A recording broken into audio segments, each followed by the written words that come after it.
أعوذ بالله من الشيطان الرجيم بسم الله الرحمن الرحيم إن مثل عيسى عند الله كمثل آدم.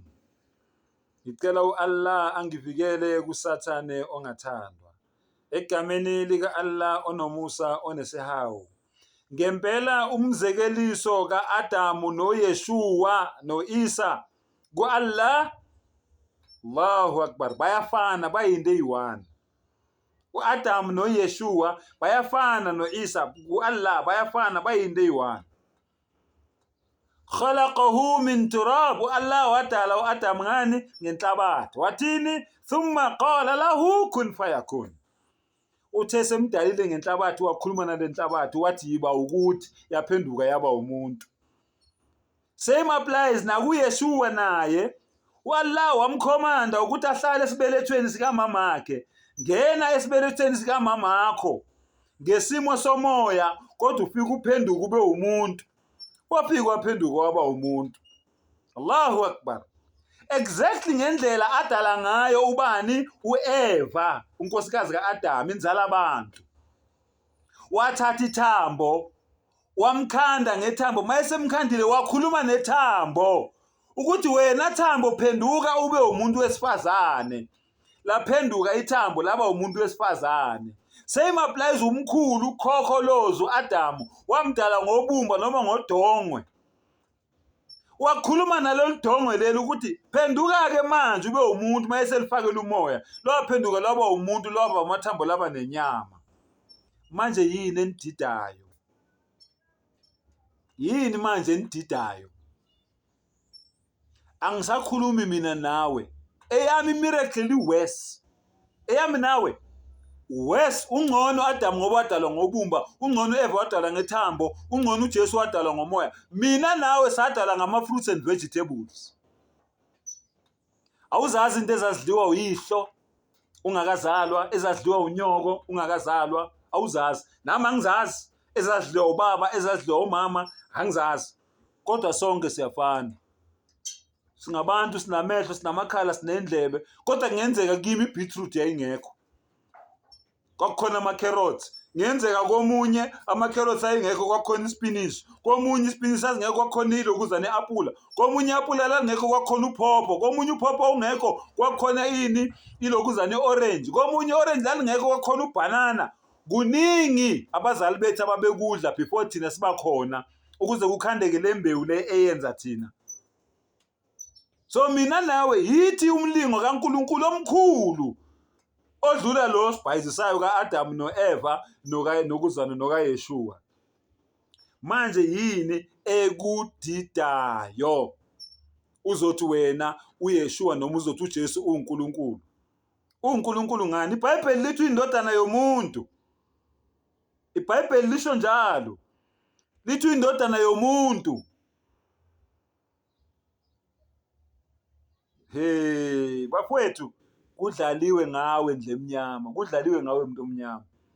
Njengoba iBhayibheli lithi indodana yomuntu, hamba uyovula ubani? uNumeri 23, Numbers 23, uye kuverse 19. uNkulunkulu akayena umuntu nandodana ukuba azisole. Akuyena uNkulunkulu loyo, akayena umuntu nandodana ukuthi azisole. So nina enithi uJesu uNkulunkulu, uJesu indodana. Ithi incwadi kaNumeri akayena umuntu nandodana. Wena kodwa uJesu uNkulunkulu, yazi ukuthi uJesu indodana, unoma wakhe, unomndeni wakubo. Vula ingqondo-ke ema-Afrika, kudlaliwe ngawe. Hayi kancane, kakhulu. Ngisasho namanje, iBhayibheli leli wena onalo lapha endlini kwakho kumanje liyisikhali esalethwa kuleli zwekazi lakithi lase-Elkhabuleni esalibizwa nge-Afrika manje, ukuzobulala umqondo womuntu omnyama, ukuthi aze angalazi iqiniso. Khona ekungalazini kwakhe iqiniso umuntu omnyama, kuzothathwa wonke umhlaba wakhe kanye nezimbiwa phansi eziwumcebo nomnotho wakhe. wasala wena neBhayibheli, bahamba bona abacindezeli nomcebo. Njengoba namhlanje sidayisana sodwa, abaholi bethu besidayisa nje bedla umcebo bodwa, ngoba basebenzela bona bayasetshenziswa ukuthi sisale thina singenalutho. Isikhali esahamba phambili yini? iBhayibheli. Uma ungangithuka ugcine la uthanda khona, kodwa kusala iqiniso, ngikutshelile nawe futhi uyalazi. Laba holi benu laba abanifundela iBhayibheli benzela ukuthi nilethe imali, wena ubuyele ekhaya nomoya oyingcwele no-amen nokuthi I receive, yena abuyele ekhaya nebank account egcwele ondla umndeni wakhe nabantu bakhe.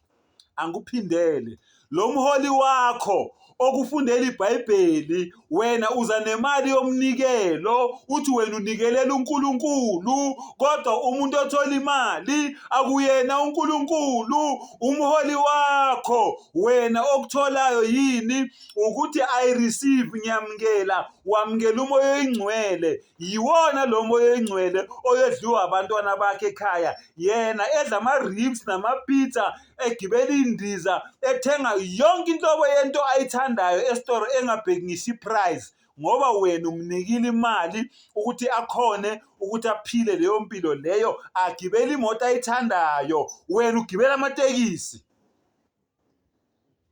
Ilapho-ke mfowethu, ilapho-ke dadewethu.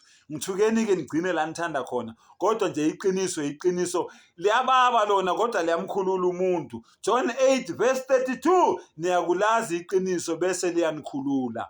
Ngiyabonga. Wa akhiru dawana anilhamdulillahi rabbil alamin.